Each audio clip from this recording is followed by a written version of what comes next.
प्यारे दोस्तों, आज की प्रेरणादायक कहानी का शीर्षक है भगवान बचाए। एक समय की बात है, किसी गांव में एक साधु रहता था।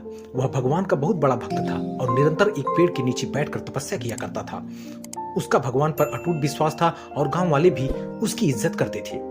एक बार गांव में बहुत भीषण बाढ़ आ गई। चारों तरफ पानी ही पानी दिखाई देने लगा।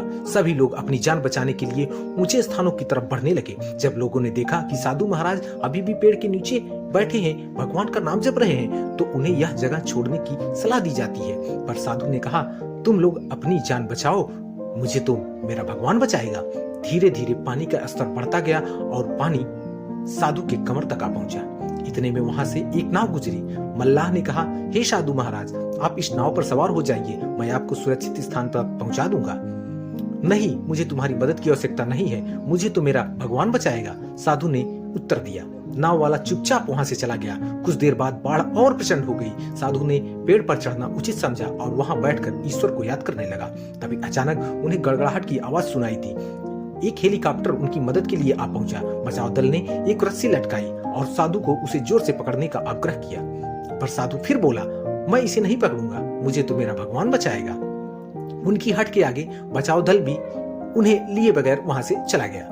कुछ ही देर में पेड़ बाढ़ की धारा में बह गया और साधु की मृत्यु हो गई। मरने के बाद साधु महाराज स्वर्ग पहुंचे और भगवान से बोले, हे प्रभु, मैंने तुम्हारी पूरी लगन के साथ आराधना की, तपस्या की, पर जब मैं पानी में डूब कर मर रहा था तब तुम मुझे बचाने नहीं आए। ऐसा क्यों प्रभु?